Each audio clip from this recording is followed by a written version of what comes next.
சிலரோ அல்லது பலரோ அவனை கை நீட்டி, நீ இப்படி பாவம் செய்தவன், அநீதம் செய்தவன், குற்றம் செய்தவன், உனக்கெல்லாம் இறைவனுடைய பாதையில் இருப்பதற்கோ இப்படி நல்லவர்களுடைய பாதையில் தேர்ந்தெடுத்து வாழ்வதற்கோ என்ன தகுதி உண்டு என்று அவனுடைய உள்ளத்தை உடைக்கும் போதோ அவன் கவலை அடைந்து தன் வாழ்வு இனிமேல் நற்பாதையில் எதற்கு என்ற சிந்தனையில் ஆக்கிக் கொள்கிறான்.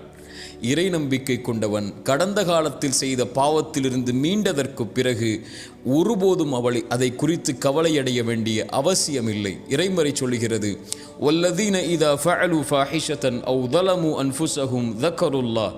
ஒரு அடியான் நல்லவராக வாழ்வான், அவன் ஒரு நாள் மானக்கேடான செயலை செய்வான் அல்லது அநீதம் செய்வான் தனக்குத்தானே.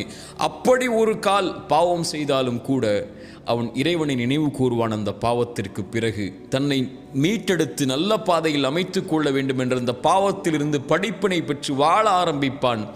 அவனுடைய பாவ